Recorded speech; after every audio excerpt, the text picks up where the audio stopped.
Hello dear student, welcome back to our channel GK Prince academy. मैं राकेश कुमार आप सभी का स्वागत करता हूं। तो हम लोग इस सीरीज़ के माध्यम से रेलवे एनटीपीसी और ग्रुप डी के पिछले वर्ष के पेपर के क्वेश्चन डिस्कस कर रहे थे। तो ये वीडियो भी उसी का नेक्स्ट पार्ट है। 2020 इंडियन सीरीज का 21वां पार्ट है और इसमें 30+ क्वेश्चन है। तो इनसे संबंधित फैक्ट और करंट न्यूज को भी आइए देखते हैं और वीडियो में अंत तक बने रहना, तभी इसका फ़ायदा मिल पाएगा। और जो लोग चैनल पर नए हैं वो चैनल को सब्सक्राइब करें, वीडियो को लाइक करें तथा बेल आइकन को भी प्रेस कर दें ताकि जब भी अगला वीडियो अपलोड हो तो आपको तुरंत नोटिफिकेशन मिल जाए। चलिए स्टार्ट करते हैं आज का सेशन। तो पहला क्वेश्चन है कि सीवी रमन के बारे में निम्न में से क्या गलत है, बताना है इनमें से। तो ऑप्शन में है उन्हें 1954 में भारत रत्न से सम्मानित किया गया था। उन्होंने वर्ष 1930 में नोबेल पुरस्कार, उनका जन्म 1988 में तमिलनाडु में हुआ था, या उन्हें 1987 में नाइट की उपाधि दी गई थी। तो इनमें से बताना कि क्या गलत है। तो गलत इनमें से ही हो जाएगा ऑप्शन डी, 1987 में इनको नाइट की उपाधि की, ये गलत हो जाएगा। बाकी इनके बारे में तीनों ऑप्शन सही है। अगला प्रश्न है, एक मानव शरीर में अनैच्छिक मांसपेशियां कहाँ होती हैं, यह बताना है कि अनैच्छिक मांसपेशियां कहाँ पाई जाती हैं मानव शरीर में। तो अनैच्छिक मांसपेशियां जो होती हैं वो आपके दिल में, धड़कन में होती हैं, दिल में होती हैं। तो इससे संबंधित कुछ फैक्ट देख लेते हैं।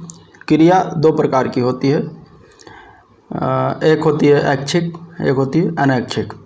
तो ऐच्छिक क्रिया के लिए प्रयत्न करना होता है जो स्वतः नहीं हो सकता, जैसे चलना, बोलना, ये सारी ऐच्छिक क्रियाओं में आती हैं। और अनैच्छिक क्रियाओं में जो होता है वो जो अनचाहे होता है, जो स्वतः होता है, उसे रोका नहीं जा सकता, उसे अनैच्छिक क्रियाओं में आता है। जैसे छींक आना, छींक आना अनैच्छिक क्रियाएँ होती हैं, इसे रोका नहीं जा सकता है। ठीक है, चलिए अगला प्रश्न देखते हैं। बोधायन, मानव, अपस्तंभ, कात्यायन कौन है, ये बताना है कि ये कौन है। ये सारे के सारे नाम हैं, बोधायन, मानव, अपस्तंभ और कात्यायन। तो ये जो है ये प्राचीन भारतीय गणितज्ञ के नाम थे, प्राचीन भारतीय गणितज्ञ हैं। तो इसका ऑप्शन बी सही हो जाएगा, प्राचीन भारतीय गणितज्ञ।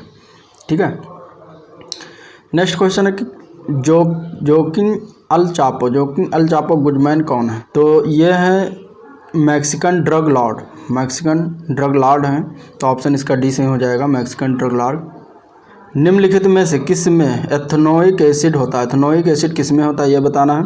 ऑप्शन में ए है नींबू का रस, ऑप्शन बी है संतरे का रस, ऑप्शन सी है सफ़ेद सिरका, या ऑप्शन डी है टमाटर का केचप। तो इसका ऑप्शन हो जाएगा ऑप्शन सी, सफ़ेद सिरके। सफ़ेद सिरके में एथनोइक एसिड होता है। अब इससे संबंधित कुछ फैक्ट देख लेते हैं जो बार बार एग्जाम में पूछे गए हैं। साधारण नाम एस्टिक अम्ल होता है इसका, वो जो एथनोइक अम्ल है उसका साधारण नाम एस्टिक अम्ल होता है, ये भी ध्यान में रखना है, कभी एस्टिक अम्ल पूछ लेता है ऑप्शन में दे देगा। संतरे में और नींबू में दोनों में सिट्रिक अम्ल पाया जाता है, सिट्रिक एसिड पाया जाता है संतरे और नींबू में। टमाटर में लाइकोपिन के कारण टमाटर का रंग जो है वो लाल रंग होता है, उसका कारण होता है लाइकोपिन। अंगूर में टार्टरिक अम्ल पाया जाता है, टार्टरिक एसिड होता है। सेब में मैलिक अम्ल पाया जाता है, मैलिक एसिड होता है। तो ये सारे के सारे क्वेश्चन पूछे गए हैं, एग्जाम में आए हैं, इसलिए एग्जाम इंपॉर्टेंट हो जाता है एग्जाम पॉइंट ऑफ व्यू से। चलिए अगला प्रश्न है, बृहदेश्वर मंदिर किस प्रकार की सामग्री से बनाया गया था। बृहदेश्वर मंदिर किस प्रकार की सामग्री से बनाया गया था। तो ऑप्शन है यह है साबुन बनाने के पत्थर से, या ग्रेनाइट से, या बलुआ पत्थर से, या संगमरमर से। तो बृहदेश्वर मंदिर जो बनवाया गया था वो ग्रेनाइट से बनवाया गया था। तो इसका ऑप्शन बी सही हो जाएगा, ग्रेनाइट। अब दिलवाड़ा का जैन मंदिर जो है संगमरमर, सफ़ेद संगमरमर का बना हुआ दिलवाड़ा का जैन मंदिर। और एतमादुद्दौला का मकबरा मुगल कालीन प्रथम संगमरमर का बना स्मारक है। ठीक है, तो ये आपको कुछ याद रखना है पॉइंट। चलिए अगला प्रश्न देखते हैं। अंग्रेजी IBY का क्या है, ये क्या है ये बताना, अंग्रेजी IBY। तो ये जो है ये USA में एक आम जहरीला पौधे का नाम है। और समुद्री सांप जो है हाइड्रोफिश नाम है, जो सबसे जहरीला सांप माना जाता है। हिलोडर्मा जहरीली छिपकली होती है, जिसका नाम सबसे जहरीली छिपकली का नाम है हिलोडर्मा। तो ये आपको याद रखना है दोनों। चलिए अगला देखते हैं। एक कर्णसीपी क्या है, कर्णसीपी एबोलोन क्या है। तो कर्णसीपी एक जो होता है वो एक भक्षणीय समुद्री घोंघा होता है, समुद्री घोंघा को कर्णसीपी कहते हैं। तो इसका ऑप्शन डी सही हो जाएगा। इससे संबंधित कुछ फैक्ट देख लेते हैं। मोलस्का संघ के प्राणी के नाम क्या क्या हैं ये देख लेते हैं। तो घोंघा आते हैं, इसमें सीपी आते हैं, डोरिस है, ऑक्टोपस है, कुंडलिनी आदि सारे के सारे जीव जो है मोलस्का संघ के श्रेणी में आते हैं। तो इनको आपको याद रखना है, क्वेश्चन पूछे गए हैं सारे के सारे। कुंडलिनी को उद्यान घोंघा भी कहते हैं, ये क्वेश्चन इंपॉर्टेंट है। इस वर्ग के जीवों का रक्त जो है वो रंगहीन होता है। मोलस्का सदैव कवच में सुरक्षित रहता है, मतलब घोंघा जैसे घोंघा, तो घोंघा के ऊपर एक कवर चढ़ा होता है, कवर हुआ होता है, तो वो जो है सदैव कवच एक उसे कहते हैं, कवच में सुरक्षित रहते हैं इस प्रकार के प्राणी। चलिए अगला प्रश्न देखते हैं, तमिलनाडु और श्रीलंका में सामान्यतः बोली जाने वाली भाषा कौन सी है? तमिलनाडु और श्रीलंका में दोनों में कौन सी भाषा बोली जाती है जो कॉमन है दोनों की? तो ये बोली जाती है तमिल भाषा श्रीलंका में भी बोली जाती है और तमिलनाडु में भी बोली जाती है, तो ऑप्शन ए सही हो जाएगा। अब द्रविड़ भाषा में सबसे प्राचीन तमिल भाषा है। तमिल भाषा समूह में सबसे प्राचीन भाषा जो है वो तमिल ही है, ठीक है। चलिए अगला प्रश्न देखते हैं, निम्न प्रधानमंत्री में से कौन भारत की आज़ादी के बाद पैदा हुआ था? यह भी क्वेश्चन 2016 के पेपर में पूछा गया है। मनमोहन सिंह, आई.के. गुजराल, राजीव गांधी या नरेंद्र मोदी? तो नरेंद्र मोदी जो है वो भारत के आज़ादी के बाद पैदा हुए थे, तो ऑप्शन इसका डी सही हो जाएगा। नरेंद्र मोदी ने अपने करियर की शुरुआत आरएसएस के कार्यकर्ता के रूप में किया था और नरेंद्र मोदी गुजरात के मुख्यमंत्री भी रहे हैं। इन्होंने 16वीं लोकसभा में पूर्ण बहुमत से सरकार को बनाई, लगातार दूसरी बार इनकी सरकार है। लाइफ ऑन माई टर्म्स किसकी आत्मकथा है? तो ये जो है लाइफ ऑन माई टर्म्स ये शरद पवार की आत्मकथा है, तो इसका आंसर ऑप्शन ए हो जाएगा, शरद पवार, ठीक है। अब इससे संबंधित करंट न्यूज़ देख लेते हैं जो कि करंट बुक जो रिलीज हुई हैं। तो शशि थरूर की करंट न्यूज़ जो करंट बुक रिलीज हुई उसका नाम है the new world disorder and the Indian imperative. तो ये आपको याद रखना है, ये पूछा जा सकता है क्योंकि करंट से रिलेटेड संबंधित है। और चेतन भगत की एक और बुक रिलीज हुई जिसका नाम है वन अरेंज मर्डर, तो ये वो लेटेस्ट बुक है चेतन भगत सिंह। प्रणब मुखर्जी का 31 अगस्त 2020 को निधन हो गया, तो इम्पॉर्टेंट हो जाता है। और इनके बारे में देख लेते हैं, प्रेसिडेंट, भारत के प्रेसिडेंट यानी कि राष्ट्रपति थे 2012 से लेकर 2017 तक। फाइनेंस मिनिस्टर भी रहे हैं 2009 से 2012 तक। तो प्रणब मुखर्जी को 2 अवार्ड से सम्मानित किया गया है, एक का नाम भारत रत्न और दूसरे का नाम पद्म विभूषण। तो ये आपको कुछ प्रणब मुखर्जी के बारे में जानकारी थी जो आपको याद रखना है क्योंकि इनकी निधन हो चुका है 31 अगस्त 2020 को, ठीक है। चलिए अगला प्रश्न देखते हैं, प्रसिद्ध तिरुमाला मंदिर किस पहाड़ी पर स्थित है? प्रसिद्ध तिरुमाला मंदिर किस पहाड़ी पर स्थित है? तो ये जो स्थित है वो वेंकटराद्रि पहाड़ी पर स्थित है, तो इसका ऑप्शन हो जाएगा डी पार्ट से ही। और ये वेंकटराद्रि जो है ये सप्तगिरी की 7वीं पहाड़ी का नाम है, तो ये आंध्र प्रदेश में पड़ता है, ठीक है। तो ये आपको याद रखना है। अगला क्वेश्चन है कि एक ऐसे जिए जैसे कि ये आपका आखिरी दिन है और ऐसे सीखो कि ये आपका हमेशा जीवित रहेंगे। तो ये शब्द किसके द्वारा कहे गए हैं? तो ये शब्द जो है महात्मा गांधी द्वारा कहा गया है, तो ये ऑप्शन ए सही हो जाएगा। महात्मा गांधी ने कहा था एक और शब्द, मेरा जीवन ही मेरा दर्शन है, तो ये भी आपको याद रखना है, ये भी पूछ सकते हैं, गांधी जी का ही कथन है। पंच सिद्धांतिका बृहद संहिता और सांख्य सिद्धांत, पंच सिद्धांतता, बृहद संहिता और सांख्य सिद्धांत के लेखक कौन है ये बताना है। तो ऑप्शन में Aryabhata, option B Brahmagupta, option C Bhaskaracharya, option D Varahamihira इसके लेखक हैं, ऑप्शन डी सही हो जाएगा। और ब्रह्मगुप्त के लेखक, ब्रह्मगुप्त ने ब्रह्म सिद्धांत लिखा था, ब्रह्मगुप्त के पुस्तक का नाम है ब्रह्म सिद्धांत, ये भी याद रखना है, क्वेश्चन पूछा गया है। अगला प्रश्न है, निम्न में से किस में एक स्थायी चुंबक की तरह चुंबकीय गुण नहीं है? आपको बताना है कि किस में स्थायी चुंबक की तरह चुंबकीय गुण नहीं होता है। तो इनमें आपका ऑप्शन सही हो जाएगा चुंबक पत्थर। चुंबक पत्थर में स्थायी चुंबक की तरह चुंबकीय गुण नहीं होता है और बाकी ऑप्शन में निकेल, लोहा, एल्युमिनियम में पाए जाते हैं, ठीक है। अब प्राकृतिक चुंबक लोहे का ऑक्साइड का बना होता है, इसका सूत्र होता है Fe2O3, ठीक। स्थायी चुंबक बनाने के लिए इस्पात यानी कि स्टील का प्रयोग किया जाता है। चलिए अगला प्रश्न देखते हैं, पेनिसिलिन की खोज किसने की थी ये बताना है, यह क्वेश्चन आया हुआ है। तो पेनिसिलिन की खोज बहुत बार एग्जाम में पूछा गया, तो ये क्वेश्चन इंपॉर्टेंट है। और इसकी खोज जो की थी वो अलेक्जेंडर फ्लेमिंग ने की थी, तो ऑप्शन सी सही हो जाएगा, अलेक्जेंडर फ्लेमिंग, ठीक।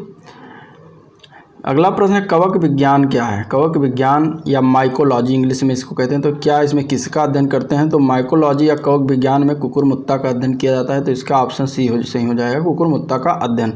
बैक्टीरियोलॉजी में स्टडी ऑफ बैक्टीरिया यानी कि बैक्टीरियो का अध्ययन किया जाता है और वायरोलॉजी में वायरस का अध्ययन किया जाता है, ठीक है। कर्नाटक के शिवमोगा जिले में कौन सा गांव रोजमर्रा की बातचीत में संस्कृत का उपयोग करता है? संस्कृत का शब्द भाषा का उपयोग कौन सा गांव करता है कर्नाटक के शिवमोगा जिले में? उस गांव का नाम क्या है? तो उस गांव का नाम है मापतुर। मापतुर गांव जो है वो संस्कृत भाषा का आज भी इस्तेमाल करता है बोलचाल की भाषा में, तो इसका ऑप्शन सी सही हो जाएगा। मेलियोडोसिस क्या है? मेलियोडोसिस क्या है, यह क्वेश्चन है। तो मेलियोडोसिस क्या है? अब ऑप्शन में त्वचा पर लाल चकत्ते, स्मरण शक्ति में क्षति या संक्रामक रोग या जोड़ों में पुराना दर्द। तो मेलियोडोसिस जो होता है वो संक्रामक रोग होता है, तो ऑप्शन इसका सी सही हो जाएगा, संक्रामक रोग। भूगणित क्या है? भूगणित क्या है? जियोडेसी। तो इसको बताना है, तो इसमें आपका आंसर सही हो जाएगा। गणित की वह प्रशाखा जो पृथ्वी के आकार और क्षेत्रफल से संबंधित हो उसे भूगणित कहते हैं। तो इसका ऑप्शन डी सही हो जाएगा भूगणित का। ठीक, अगला क्वेश्चन है, भारत का एक गणतंत्र है, भारत एक गणतंत्र है और गणतंत्र का क्या मतलब ये बताना। तो गणतंत्र का मतलब होता है राज्य का प्रमुख उसके लोगों द्वारा परोक्ष रूप से चुना जाता हो, तो वो गणतंत्र कहलाता है। तो इसका ऑप्शन सी सही हो जाएगा।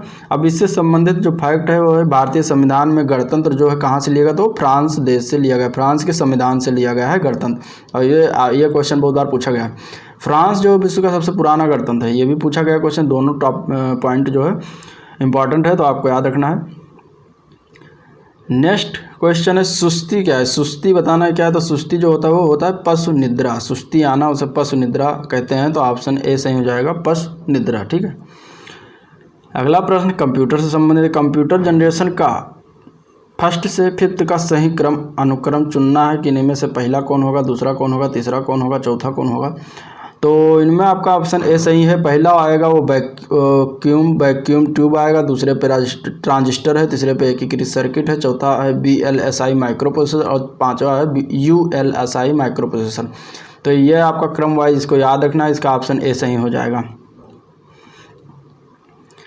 और माइक्रो प्रोसेसर को पेंटियम ब्रांड के नाम से बेचा जाता है बाज़ार में, तो ये आपको ध्यान में रखना है। आईसी का विकास जो किया था उनका नाम था JS किल्बी। JS किल्बी ने आईसी का विकास किया था। ये क्वेश्चन पूछे गए हैं एग्जाम में। कंप्यूटर की अशुद्धि को बग कहा जाता है, ये भी बगिंग से संबंधित क्वेश्चन आए हुए हैं। विश्व का प्रथम डिजिटल कंप्यूटर यूनिवेक था। ठीक, ये भी याद रखना है, ये भी क्वेश्चन पूछा गया। विश्व का प्रथम डिजिटल कंप्यूटर का नाम क्या था? यूनिवेक। ठीक है, अगला क्वेश्चन देखते हैं। नई दिल्ली में स्थित भारतीय संसद भवन की रचना को किसके द्वारा तैयार किया गया, ये बताना क्वेश्चन आया। तो ये जो तैयार किया था भारतीय संसद भवन को, उनका नाम था Edwin Lutyens and Herbert baker. Edwin Lutyens and Herbert baker ने मिलकर तैयार किया था। तो इसके डिजाइन को, तो ऑप्शन ए सही हो जाएगा इसका। और संसद भवन जो है 1931 में बनकर तैयार हुआ था। इंडिया गेट नई दिल्ली में है। चांदनी चौक का निर्माण शाहजहां ने करवाया था, ये भी नई दिल्ली में है। चांदनी चौक भी, इंडिया गेट भी नई दिल्ली में है। तो ये दोनों, और इसका जो है चांदनी चौक का निर्माण शाहजहां ने करवाया था। चलिए अगला प्रश्न देखते हैं। महिलाओं ने प्रथम बार वर्ष डैश में ओलंपिक खेलों में सभी प्रतिस्पर्धाओं में हिस्सा लिया, कौन से सन में हिस्सा लिया था? तो वो सन था 2012। 2012 में सभी प्रतिस्पर्धाओं में महिलाओं ने ओलंपिक खेलों में हिस्सा लिया था। तो ये ओलंपिक संबंधी मैंने पिछले वीडियो में डिटेल में बताया हुआ है, तो आप जाकर वहाँ देख सकते हैं। और 2012 का ओलंपिक खेल लंदन में आयोजित हुआ था, ये भी आपको याद रखना है। और आधुनिक ओलंपिक खेल की शुरुआत जो हुई थी वो 1896 में हुआ था। तो ये क्वेश्चन पूछा जाता है, तो ये आपको याद रखना है। चलिए अगला प्रश्न देखते हैं। स्वतंत्रता से पूर्व निम्न में से कौन सी एक फ्रांसीसी कॉलोनी नहीं थी, ये बताना है। तो ये जो थी वो फ्रांसीसी कॉलोनी पटना नहीं थी, तो ऑप्शन बी सही हो जाएगा, पटना। अगला प्रश्न, ब्रह्मपुत्र नदी किन निम्न में से किस देश से होकर प्रवाहित नहीं होती है? तो ये जो ब्रह्मपुत्र नदी वो नेपाल से प्रवाहित नहीं होती, बाकी चीन, बांग्लादेश, भारत से होकर जाती है ब्रह्मपुत्र नदी। तो ऑप्शन इसका डी सही हो जाएगा, नेपाल से प्रवाहित नहीं होती है। महान सम्राट अशोक किस वंश के थे, ये क्वेश्चन है। तो महान सम्राट अशोक जो थे वो मौर्य वंश से संबंधित है। तो ये ऑप्शन इसका डी सही ए सही हो जाएगा। मौर्य वंश के संस्थापक जो थे उनका नाम था चंद्रगुप्त मौर्य। तो ये भी आपको याद रखना है। मौर्य वंश से संबंधित रिलेटेड जितने भी टॉपिक या बिंदु हैं वो मैंने पिछले वीडियो में बताया हुआ है, तो आप जाकर देख सकते हैं। अगला क्वेश्चन है, भारतीय संविधान में उल्लिखित आपातकालीन प्रावधान किस देश के संविधान से लिया गया है? आपातकालीन प्रावधान जो है वो किस देश के संविधान से लिया गया है? तो ये जो है आपातकालीन इमरजेंसी जो था वो जर्मनी के संविधान से लिया गया था। तो ऑप्शन इसका सी सही हो जाएगा, जर्मनी। अब इससे संबंधित कुछ फैक्ट देख लेते हैं कि कौन सा क्या किसके देश के संविधान से लिया गया है। तो USA यानी कि अमेरिका के संविधान से मौलिक अधिकार लिया गया है, न्यायिक पुनरीक्षण की संकल्पना लिया गया, ठीक है। और UK यानी कि ब्रिटेन से मंत्रिमंडलीय सरकार और शासन की संसदीय प्रणाली, दो चीज़ों को समाहित किया गया अपने भारत के संविधान में। और कनाडा से लिया गया है केंद्र संबंध या संघात्मक व्यवस्था, दो चीज़ें यहाँ से भी ली गई, संघात्मक व्यवस्था और केंद्र संबंध कनाडा से। आयरलैंड के संविधान से राज्य के नीति के निदेशक तत्व लिए गए हैं और ऑस्ट्रेलिया के संविधान से समवर्ती सूची को समाहित किया गया है। तो ये कुछ थे पॉइंट जो भी बहुत इंपॉर्टेंट, बहुत बार एग्जाम में पूछे गए हैं, तो आपको इसको देख लेना है और इसको मार्क कर लेना है। चलिए अगला देखते हैं। रामखेलिया, रामखेलिया किस राज्य का लोक नृत्य है, ये बताया पूछा गया क्वेश्चन कि लोक नृत्य जो है ये रामखेलिया किस राज्य का है। तो रामखेलिया जो है वो बिहार राज्य का लोक नृत्य है। ऑप्शन सी सही हो जाएगा रामखेलिया का। ठीक है, अब इससे संबंधित कुछ फैक्ट है जो कि महत्वपूर्ण लोक नृत्य हैं, उसको देख लेते हैं। बिहार में जाट जाटी, सामा चकवा और रामखेलिया आदि लोक नृत्य फेमस हैं। और उत्तर प्रदेश का देख लेते हैं। चरकुला, पाई डंडा, राई, कर्मा, नटवरी, कथक शैली, रामलीला, धीवर, राग, ये सारे के सारे जो हैं उत्तर प्रदेश के प्रसिद्ध लोक नृत्य हैं और ये बार बार एग्जाम में पूछे जाते हैं। मध्य प्रदेश में मटकी, करम, मुरिया, बारदी, लहंगी, जवारा आदि सारे ये लोक नृत्य हैं, बहुत फेमस लोक नृत्य हैं जो पूछे गए हैं बार बार एग्जाम में। अगला है केरल, केरल में कथकली लोक नृत्य बहुत फेमस है, ये बहुत बार एग्जाम में आया है, तो ये आपको ध्यान रखना है। केरल में कथकली लोक नृत्य बहुत ही फेमस। हरियाणा का देख लेते हैं। हरियाणा में फाग है, सांग है, छठी है, खोरिया है, डफ है, घूमर है, झूमर है आदि नृत्य फेमस है, तो ये भी आपको याद में रखना है क्योंकि लोक नृत्य से एक से दो क्वेश्चन बन जाते हैं, आ जाते हैं। तो ये रहा ओवरऑल आज का मेरा सेशन, और जिसमें टॉप 30 क्वेश्चन थे पिछले ईयर्स के आए हुए और उनका डिस्कस किया गया था, तो उनसे बारे में रिलेटेड फैक्ट को देखा गया। तो अगर वीडियो को अगर अच्छा लगा हो, पसंद लगा हो, आया हो तो उस वीडियो को लाइक करें तथा चैनल को सब्सक्राइब भी करें और शेयर भी करें। ठीक है, तो चलिए मिलते हैं नेक्स्ट दिन नेक्स्ट पार्ट लेकर। तब तक के लिए नमस्कार।